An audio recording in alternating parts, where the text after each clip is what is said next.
Welcome to Hot Edition on 3FM 92.7. It is live from our studio here at Adesa Wekanda in Accra and also on our website 3news.com. Coming up this evening, the National House of Chiefs charged government to find lasting solution to the country's flood problems as it says enough is enough. Tonight, we will question government's policies on flood prevention. And so you prioritize the most vulnerable, children, persons with disabilities, pregnant women, and then the aged, then you consider others. And we don't want the situation to worsen because of the disasters.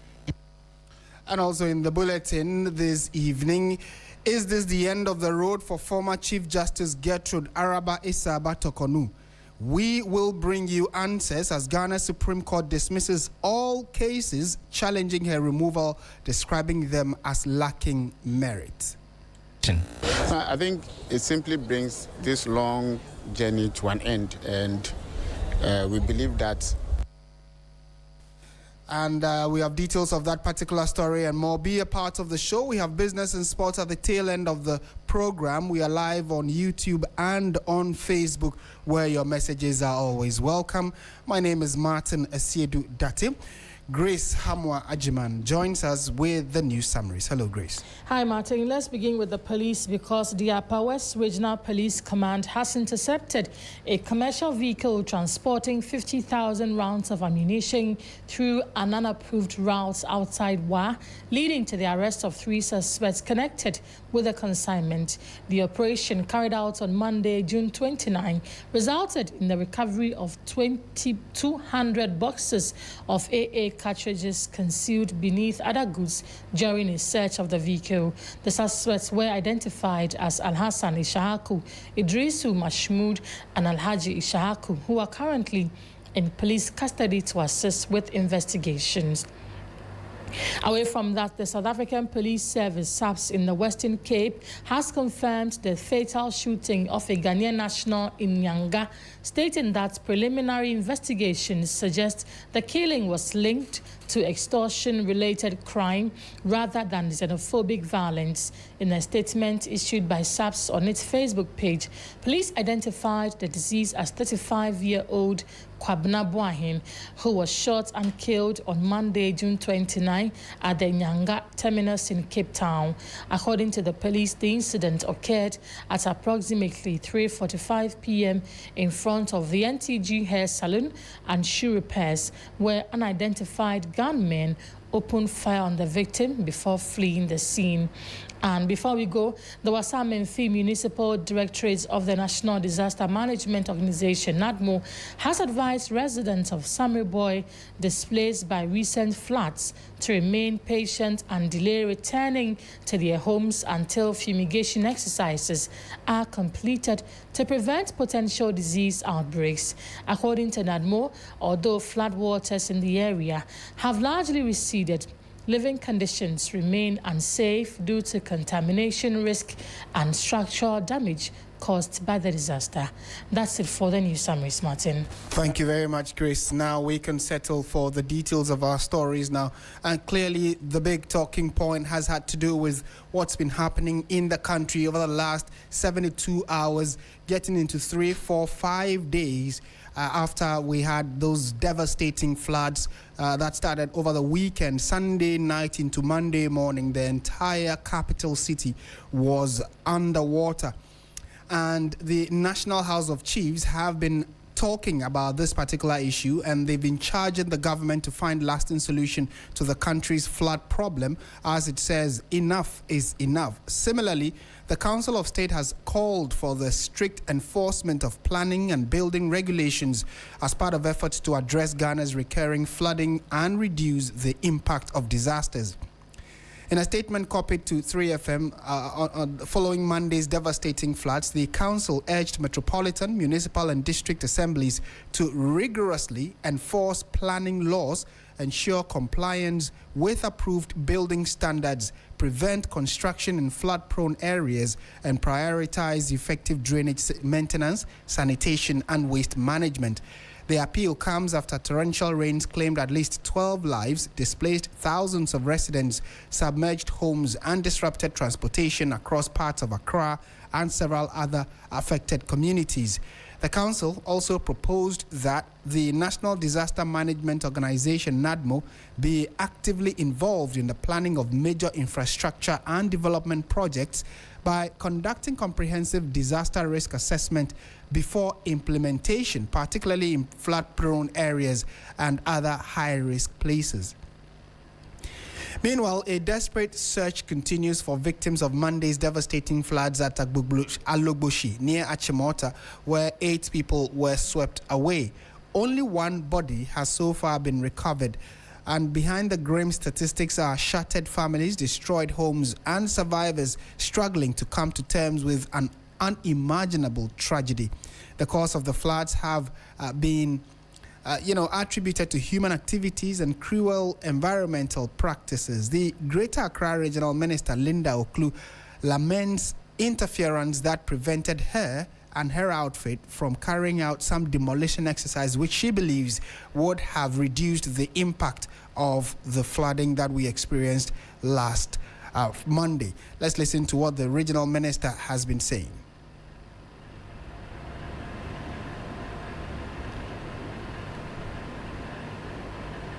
We'll try and bring you the thoughts of the Greater Accra Regional Minister, Linda Oklu, who has been to a number of the places that have been affected by the recent floods. And she has been calling for a coordinated effort, especially not just from government, but citizens as well have a role to play.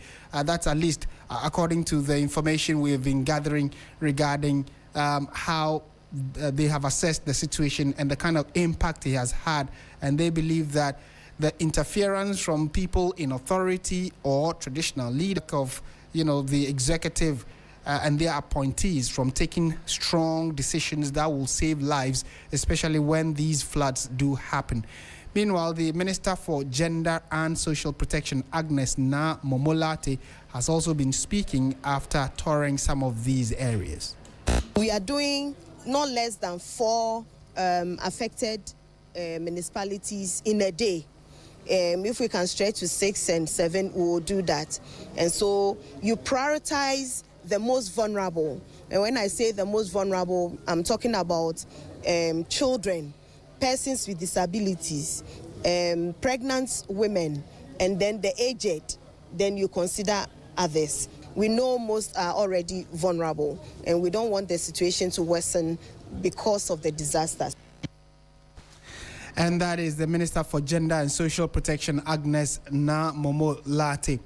Meanwhile, the Ministry of Finance has released some 350 million Ghana cedis from the contingency fund to support emergency flood relief and mitigation efforts following the recent devastating floods across parts of the country.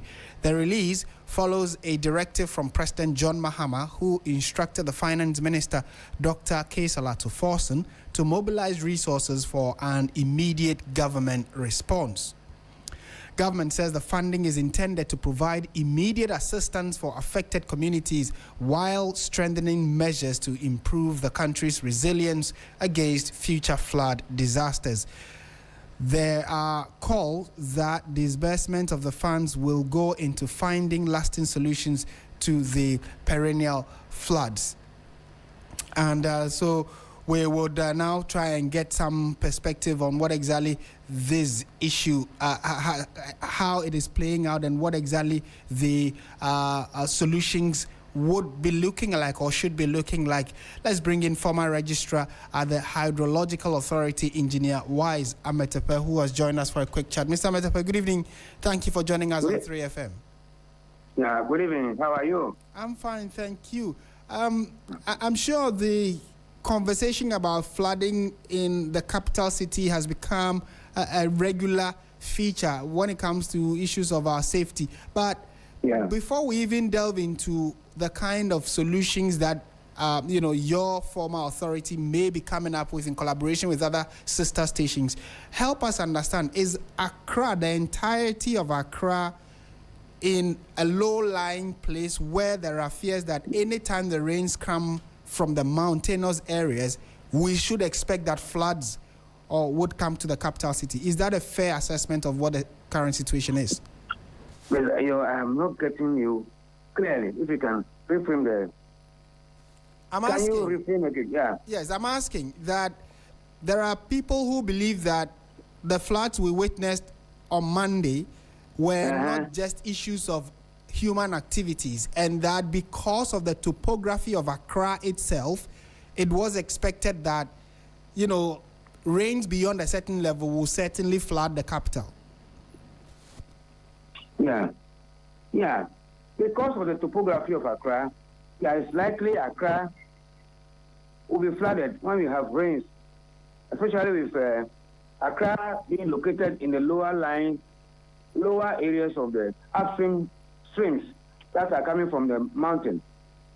So in such situations, we must be prepared to handle the flood from the upstream. Otherwise, we will subdue people's life to dangers or to risk, high risk of flooding. Now, topography is a factor, and other things are also factors. Every channel by itself creates its own, every stream creates its own channel. Now, and then flooding occurs when the channel, a natural channel, can no longer convey the flow that is being carried or being conveyed. So if you have occupied the water, areas along the water course, you have to make sure you take the necessary precautions not to be located within the floodplain or areas that the natural water course will be passing in terms of flood. Right. However, we in Accra, I think in the lower areas, we have tried to avoid such situations. We have developed areas which are supposed to be areas the flood itself should have spread, to develop such, occupy such areas. Okay. And then areas where we have to put channels, we've created channels already. Where we have to create channels, we've done so. But these channels, we do not allow the channels to function properly. Why do I say we don't allow the channels to function properly? We throw in refuse. We regard the channels as areas where we should throw refuse. Even when we ourselves are locating refuse bins, we normally put them along channels. And if these refuse bins are full, the next available place is to put the channel, to put the waste into the stream.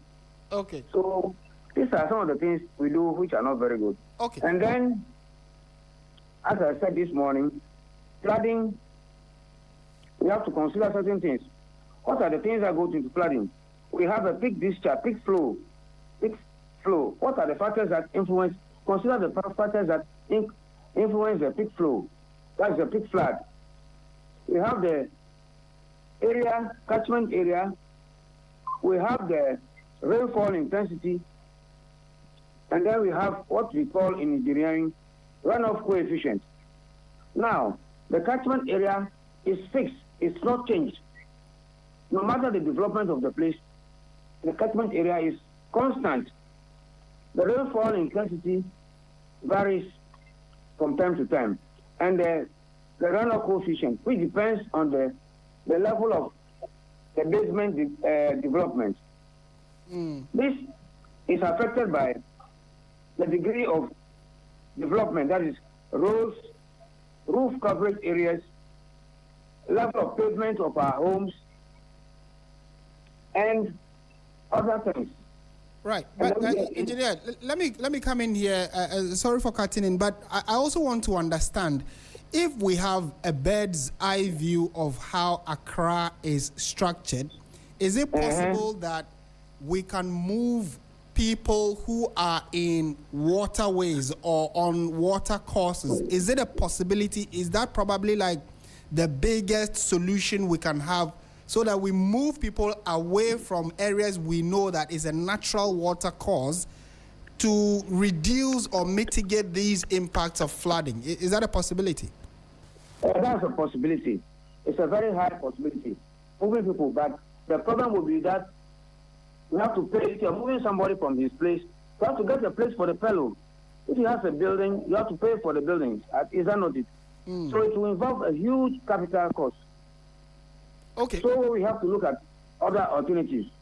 Could that also mean that then we missed the opportunity when Accra was developing to clearly demarcate these places, and now the situation seems to have gotten out of hand? So the best option will be, like the president is suggesting, let us open up Accra and move maybe major businesses and companies and ministries to other parts that would force the population gradually to move away from the water course. Yeah, that's a laudable idea anyway. But if you see that the situation at hand cannot be controlled, then it's better to go with the president's decision. It's a good idea anyway. But that will mean a huge capital outlay. If it's possible, they can handle it. Right. Help us. So the president will call you, and then, with your experience and expertise, if the president asks for one or two major actions that government must take to mitigate the kind of impact we saw, the last few days, what would these two key things you tell the president? I would suggest us looking at what we call areas where natural water can be stored, not as the water flows from its upstream. We call that upstream control system. That's all areas we have to make sure we retain water, get back to where natural basins are established naturally, then try to improve the water storage capacities of those areas. It can be in cascades, that is in series. If you can't get a very large land at one place to store the water, you can get series of them, and that can equal to at least one, which can make it easier to store the water. We store the water upstream, which is number one critical way of solving floods in areas where capitals or cities are located downstream of water bodies. Right. Another way is also looking at the way our waste management is. We have to critically look at waste management. Okay. That is number two. And the third one, we look at the outflow controls. Where will the water finally go to when they enter the city? Or if you are even managing the water from upstream, where will you finally allow the water to go to? That must be looked at critically. That is, fortunately, Accra has a lot of lagoons at the outfall of most of the streams. And these lagoons can be properly developed to hold water, because as the water enters the sea, the tendency is also that the sea might at one time be able to hold back the water, so that the water cannot actually enter the sea directly. So we must also hold the water back in the lagoons before, when the sea level or the tide levels go down, we release them. So, as I would say, three major issues. One, upstream control. Two, waste management. And the third one, looking at the outflow control. I don't think there's time to go into the nitty-gritty of that. Certainly. That will take a lot of time. Yeah. We are grateful. We are grateful that you made time to speak with us this evening. Thank you so much for your time. Okay, thanks so much. And that is Engineer Wise Ametepe, the former registrar of the Hydrological Authority. And clearly, the three solutions he has proffered are ones that I'm sure the final decision makers, i.e. the executive and people in authority, need to strongly consider, which is, like he's indicating, we need to ensure that the outflow control, which is how the water that comes into the capital city would eventually go. And even we need to start from looking at when the water does come, or the rainwater is collected from the mountainous areas, how are we going to ensure that it follows its natural path, the canals that these waters will go through? And also the big one in the room, which is waste management. The fact that citizens decide to throw their waste into running water is a major issue that has been talked about several times. So it gives the impression that beyond everybody asking for government to step in, the citizens also have a role to play when it comes to sanitation and then flood control.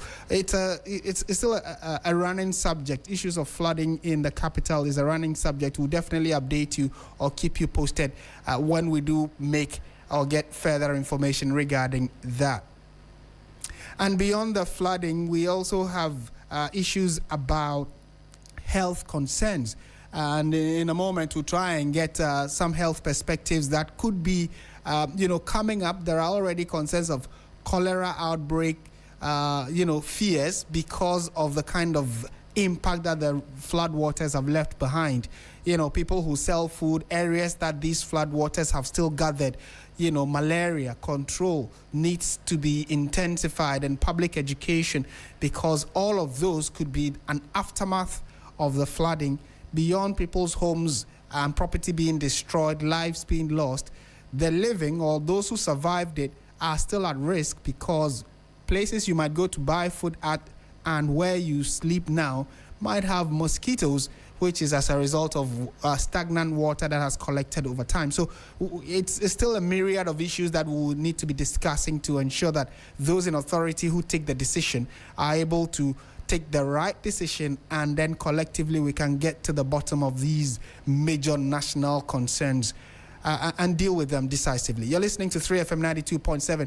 Stay with us. When we return, we'll be taking you to the Supreme Court, where there has been a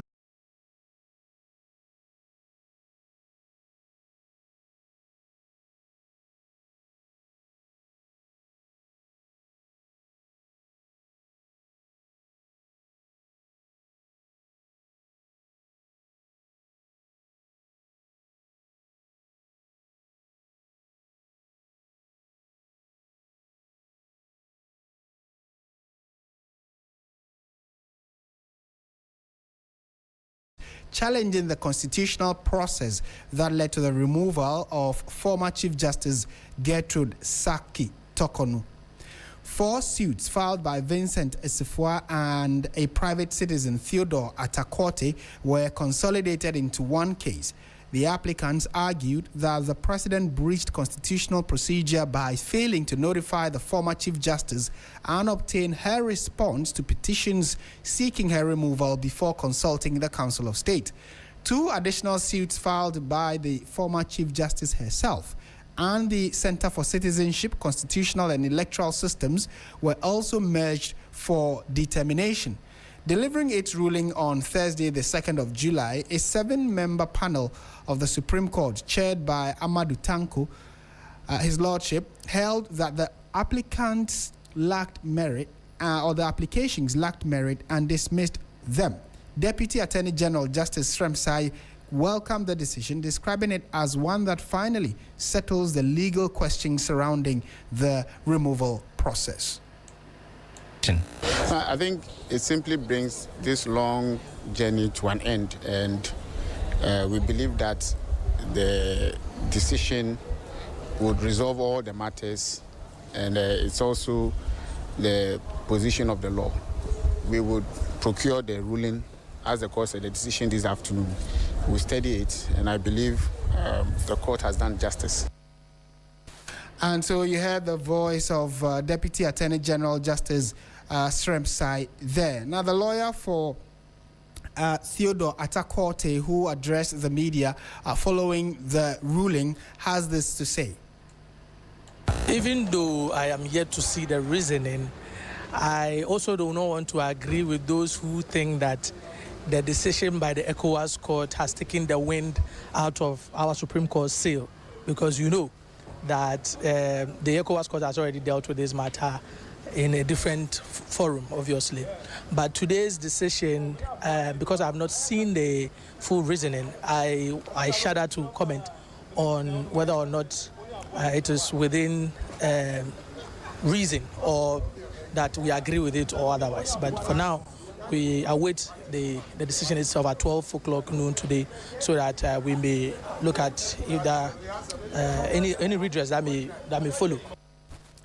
And you had lawyer for one of the applicants who were seeking clarity as to the processes that led to the removal of the former Chief Justice Gertrude Torkornoo. The lawyer says they are waiting for the full judgment to understand the reasoning of the law lords. Now, the judgment follows an earlier ruling by the ECOWAS Court of Justice, which dismissed the former Chief Justice's suit in June. That court found no arbitrary violation of her rights and rejected all the reliefs she was seeking. Martin Pebo is a private legal practitioner and has been speaking on this particular issue. The court considers that the respondent fulfilled its obligation by affording the applicant an opportunity to submit written responses to the petition, not only before the presidential determination of whether a prima facie case existed, but before her right to be heard crystallized at the hearing of the committee. Accordingly, the court finds that the respondent did not violate the applicant's right to be heard under Article 7 of the African Charter. So that's actually the judge delivering the ruling at the ECOWAS court following the hearing of Madam Issabah Torkornoo's case, where they said that there was no violation of her personal rights and even the positions she held prior to the removal order giving, or the suspension and subsequent removal order that was given as a result of a petition that was sent to the government of the day. And so we'll try and get some perspectives on this. Ibrahim Anyash is a lawyer for Theodore Atakwote, also one of the applicants. And Mr. Anyash has joined us on phone for a quick chat. Very good evening to you, sir. Thank you for your time. Good evening. Thank you for having me, and then good evening to your listeners as well. Right. What was the mood in court today? We knew today was going to be judgment after a long run of this legal battle. What were your expectations going into the court, and how do you assess the final outcome of the case today? From our point of view, we held the opinion that there was a duty incumbent on the Supreme Court to insulate the judiciary from unfettered executive discretion. Council of State and the Committee of Inquiry, you realize that there's no regulation, there's no express regulation, and it is because they are not judges. The Constitution says if a discretionary power is vested in somebody and that person is not a judge, then that discretion must be regulated by the publication of a constitutional instrument. So it was in the spirit of that fight for accountability that we sent the matter to court.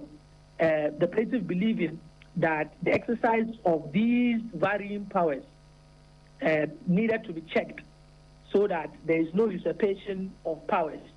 We are in an era of constitutionalism, and that is why we sent the matter to court. But unfortunately, the Supreme Court has held that the text of the provisions under Article 146 are self-sufficient and need not be further reduced into supplementary legislation in the form of a CI, and that the way the law is, which is the scanty provisions that have been enshrined under Article 146 of the Constitution, was self-sufficient, and the failure to pass a constitutional instrument to regulate discretion did not constitute any unlawfulness or any unconstitutionality. And so what is the reaction of your client following this decision today? Not my client per se, because this is a public interest matter. And I know that all Ghanaians hold a fidelity to the Constitution of Ghana. And our work as lawyers is to check these excesses, the excesses of power.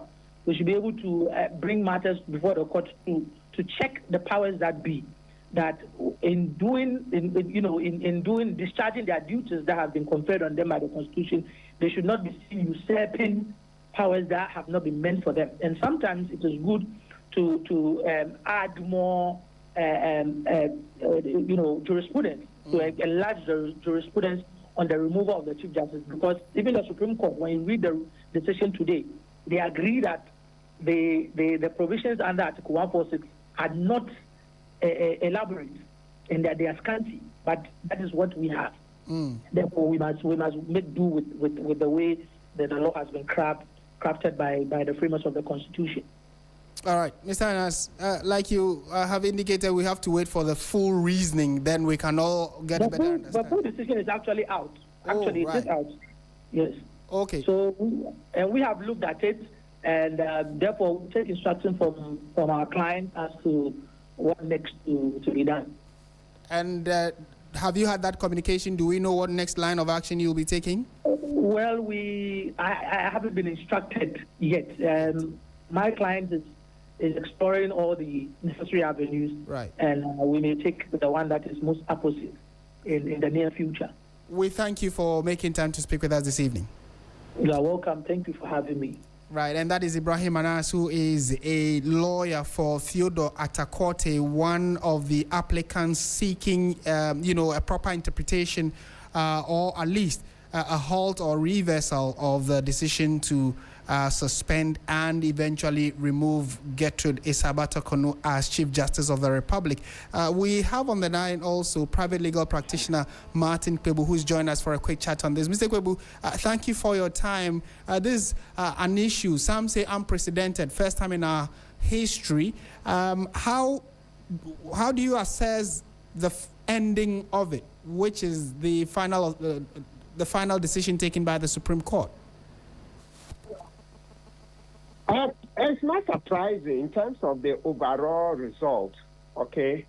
Yeah, it's not surprising that actually the Supreme Court has more or less upheld the committee's report. That's to say that the procedure, you see, so let's watch this carefully. What the Supreme Court is saying is that they are not the people dealing with the merits of the case as whether Chief Justice Tokonu misconducted herself or not. They say no, that is not theirs. Theirs is to watch whether the right procedure has been followed.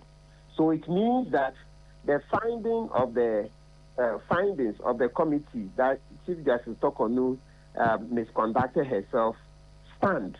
That's the committee's findings. They stand. But the Supreme Court is very clear, even though I've not even finished. If you look at where I've already raised, you see it repeated twice. That, look, let's mention this. It says that it is imperative, and that's Amadou Tanko JS is talking. He says, it is imperative to point out that we are not concerned with the truth or otherwise of the allegations in the three petitions, as that is within the report of the committee. Then two, even though I said two, it's not written two, but I mean the next sentence. Neither are we sitting in judgment upon the wisdom of the president's decision, nor upon the political controversy that has attended these events. You see it. So all that they are looking at is that has law been followed? You see it. What unites the two actions is a contest over the meaning and incidence of prima facie requirements that this court read into Article 146. So they are dealing with the meaning of prima facie. You see, so as for the truth, before this paragraph 10, Justice Tanko had already made the point that they are not dealing with the merits, whether Justice Tokonu misconducted herself or not. So it means that, as I said, it's not surprising that the decision of the committee stands. So is there, and for that matter, the decision of the president also stands. Right. That has not been challenged. That is not what is before the court. You see it. And as it stands, is that the end of the road for Madam, the former Chief Justice? Does she have other legal options available to her? Yes. Oh, many options. Yeah, maybe the many is an exaggeration, but I'm saying that yes, she has options. Number one, this one she can apply for a review of the Supreme Court decision. Okay. And then also, what you look at is the other one, the no, not strictly speaking. You see the ECOWAS one. I mean, the ECOWAS one. I mean, I heard they are going for a review. Yesterday, I heard that on one of the stations where Madam Tokonu has asked for a review. And so in the ECOWAS court, it means that there's going to be a review because they are crying foul. Yeah, they are crying foul. And so that will be right. So that's why I said many. So please, let's understand it in context. Not literally many, but that there's still some way to go. She could go for a review in both cases, the ECOWAS one and the one that has been given today by the Supreme Court of Ghana. Yeah. Okay. So the next, one other thing that on the minds of many that, like you're saying, the Supreme Court says the processes leading to her removal are within the remit of the law, so there has been no violation. The ECOWAS issue, the ECOWAS case also said that her rights have not been violated in any way. So what would she be challenging in this case? No, say that again, please. So I'm asking that of the two cases, what happened in the ECOWAS court and what happened, today's judgment at the Supreme Court. The ECOWAS court, we just played it. The person who read the final verdict said that her rights have not been violated in any way. And then in the Ghana case, they say that the processes from the petition through the prima facie and the legal processes, they've all been within the remit of the law. So there hasn't been an overstep of the law in the cases that were in the Ghanaian court. And then her rights were also not violated in the case that went to the ECOWAS court. So what exactly will she be pursuing again following these verdicts? Or could she be looking forward to? Yeah, so what she means is that what they have said, it's false, meaning that they have not ruled well. They got it wrong. So maybe if I say false, I don't know if that's the right word. But the key thing is that she's saying that the decisions are wrong, so they should look at them and then correct them. And so you find that, especially for the ECOWAS one, yesterday I heard the lawyer for Justice Tokonu, the Femi on one radio station citing many cases, which is characteristic of a lawyer who believes strongly in his or her client's case. So what they are saying is that, let's make it simple. The conclusion that, without prima facie determination, without giving her reasons for the prima facie, it constitutes an unfair trial. And they are saying that the courts are saying, there's no such breach. She is saying that no, the court has made a mistake. The court should look at it again and come to a conclusion that without giving her those reasons, it's an unfair determination. The trial process has not been fair. So the very thing that the court is saying everything has been done well, she is saying no, everything has not been done well at all. So they should look at it and come again. Right. Well, clearly gives us an idea that it doesn't seem to be over yet. So we just have to brace ourselves for some more legal battles. Thank you for your time this evening, Counsel. You're welcome.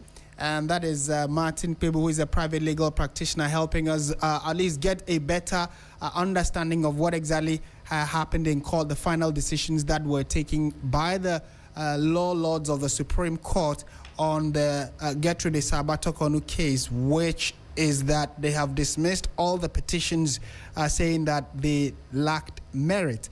And if you recall, she had also gone to the ECOWAS court because she had issues or did not have full trust in the local courts.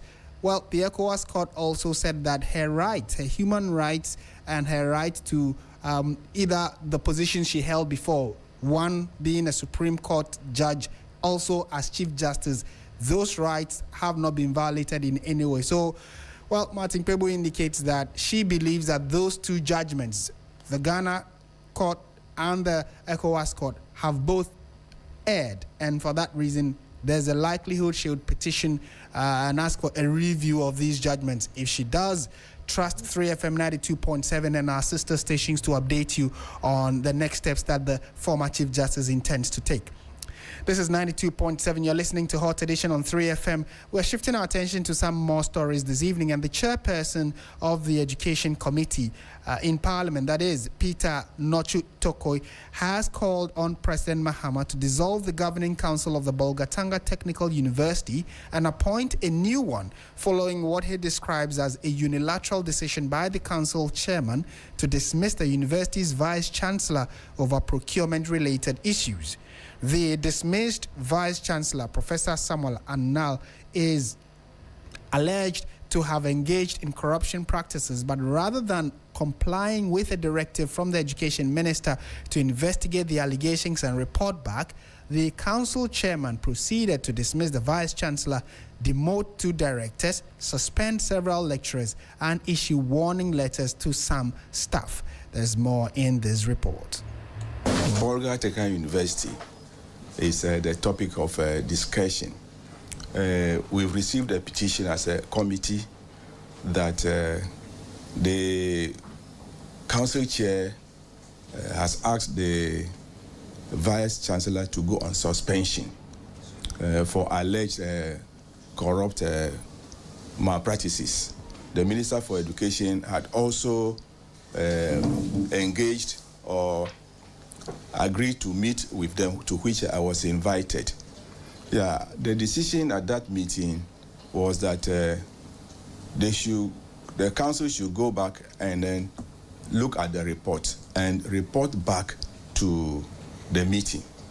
But before we could say Jack, the council chair had written to the vice-chancellor dismissing him from office. Then again, he has gone ahead, that is the council chair, to suspend some officers of the university, including lecturers and the procurement officer. My position is that the President of the Republic, His Excellency John Dramani Mahama, should dissolve the governing council of the Bolgatanga University and appoint a new council. And also, GTech must restore the current vice-chancellor back to office. And then again, GTech should also take up the matter and report to the corruption-related organizations for investigation and report, so that the truth of the matter is established. For now, we think there are special or vested interests in that university, and academic freedom is really suffering on the campus. So there's a need for drastic measures to be taken to make sure that proper things are done as far as administration and management of Bolga Technical University is concerned. And so you heard the voice of Peter Nochu Tokoi, who is the chairman of the Education Committee of Parliament, calling for the dismissal or the dissolution of the governing council of the Bolgatanga Technical University, following a decision that was taken by the council chairman to dismiss the university's vice-chancellor and a number of staff of the university. If that step is taken, we'll definitely update you on it. This is 3FM 92.7. Let's swing into the world of business. Bismarck Usa will bring that to us.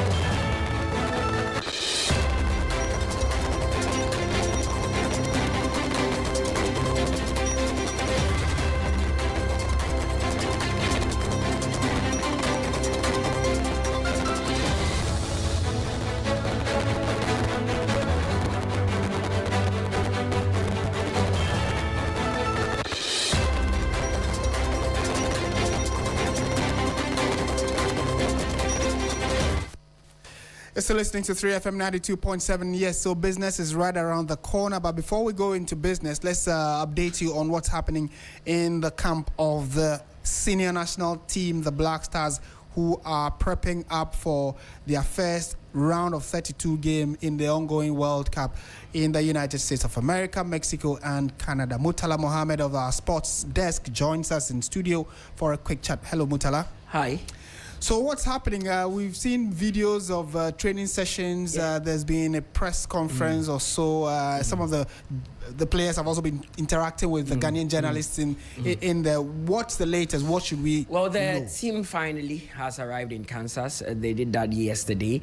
They held a training session today, and in a few minutes' time, we are expected to have a press conference where Carlos Queiroz and one other player would address the media ahead of tomorrow's game against Colombia, where they will be talking about what to expect. So far, when they got to Kansas, I mean, we saw pockets of Ghanaians sharing them up. It wasn't like what we saw in Philadelphia or what we saw in Boston, but there was a number of Ghanaians. There were a number, of Ghanaians also there. And we are being told that because of the distance between Boston and Kansas City, it's about 19-hour drive. So we are expecting a lot more Ghanaians, especially the fans, to be buzzed to Kansas. At least by tomorrow, we should have quite a decent number of supporters that will turn up to support the Black Stars. Right, and there were injury concerns prior to our game against Croatia. What's the update on that? Well, we saw Antoine Semenyo pick up a knock, but we are being told that he trained quite well. Artizigi,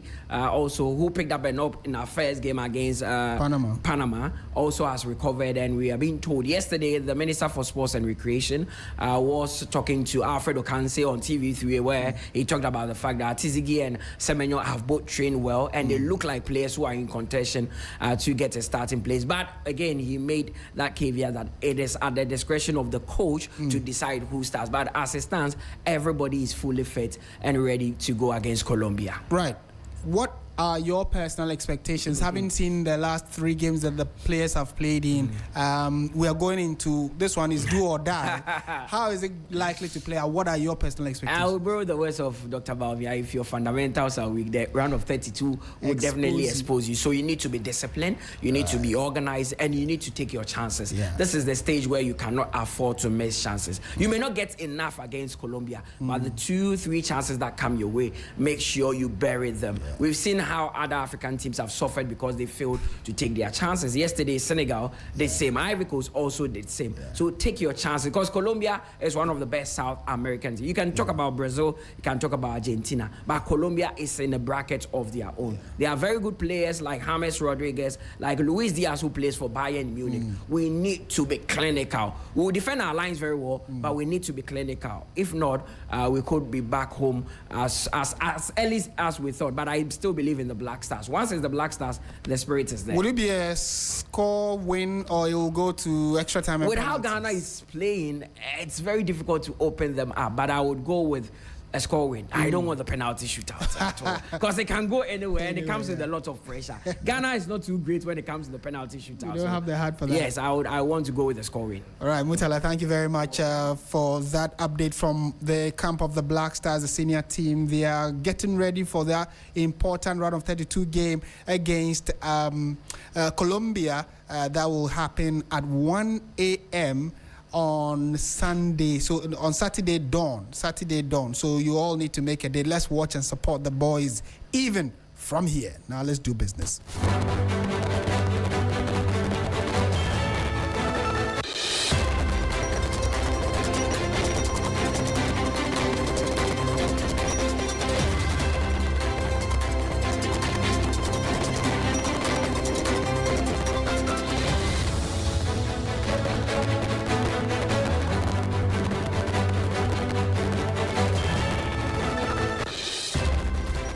Hello, good evening, and welcome to the business segment on Hot Edition on 3FM 92.7. Coming up tonight, Ghana Statistical Service urges households to lean on seasonal substitutes and businesses to lock in long-term supply terms to navigate rising inflation pressures. I am Bismarck. Also, will bring you details of our headline and other stories shortly. Please stay.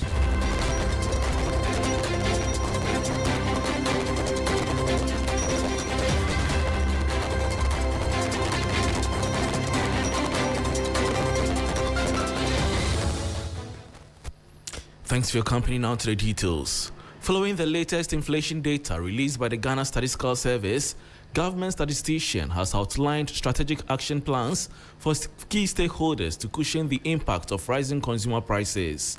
With annual inflation climbing sharply to 5.3% in June on the back of rising non-food costs, and local commodity pressures, Dr. Alhassan Idrisu is advising households to immediately adjust their spending habits.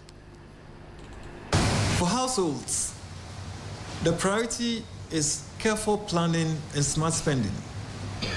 Where possible, prioritize essential needs and plan weekly purchases around lower cost substitutes and seasonal foods whose prices are often more stable. For businesses, the focus should be on managing costs through planning rather than reacting to short-term price movements. So where feasible, secure supplier agreements for key local inputs to reduce uncertainty and improve cost planning. For government, continue maintaining macroeconomic discipline. Stable fiscal and monetary policies remain very essential for sustaining the progress made in reducing inflation over the past 1 year. Addressing supply bottlenecks, particularly in food storage, irrigation, transportation, and market logistics are key. Since locally produced items accounted for 86.6% of headline inflation, improving domestic supply chains offers one of the greatest opportunities to reduce future inflationary pressures.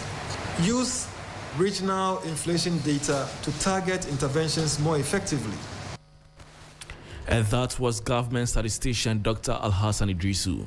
Now, government returned to the domestic money market on Thursday, July 2, 2026, with a target of raising 3.371 billion cedis through its weekly treasury bill issuance. Today's auction, designated as Tender 2014, will feature the standard short-term maturities, opening up bids for the 91-day, 182-day, and 364-day instruments.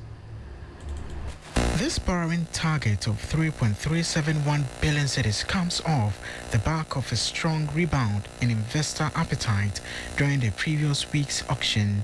Data released by the Bank of Ghana revealed that during the prior week, total investor bids reached 7.37 billion cedis.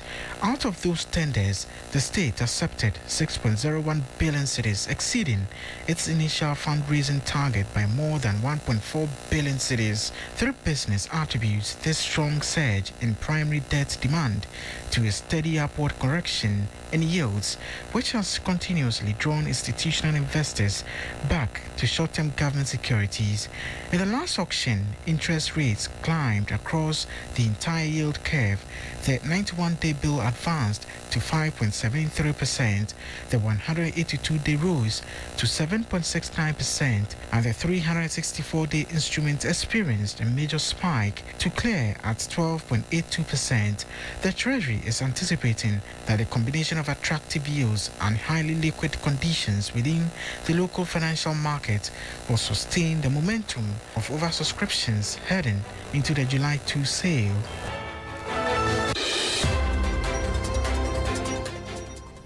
And that was a 3 Business News Desk report on government returning to domestic money market to borrow 3.371 billion cedis under Tender 2014. And that brings us to the end of the business segment on Hot Edition on 3FM 92.7 with me, Bismarck. Also, thanks for your company.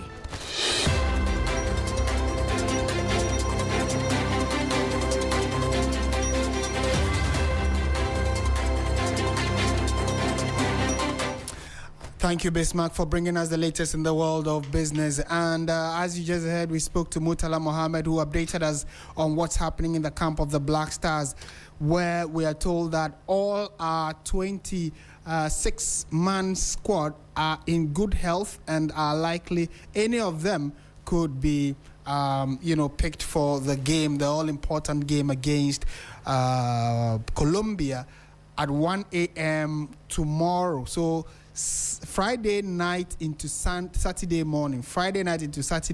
That's 1 a.m. The Black Stars will be kicking off. So it's good that it's a Friday night, or let's say Saturday dawn, so that, God willing, when we win, the entire weekend will be very nice and enjoyable. We pray that we did not lose so that people's weekends become sour. And on the back of that, we say thank you for listening. If you go to our website, 3news.com, you'll find many of the stories we brought to you this evening and several others making the rounds. My name is Martin Esiedudate. Have a very good evening. And one story that we have is that President John Mahama has sworn in a new Auditor General in the person of Dr. Pamela Graham. So Ghana now has a new Auditor General. So that's by way of news that we are getting this evening from the seat of government. My name is Martin Esiedudate. Have a very good evening. Bye for now.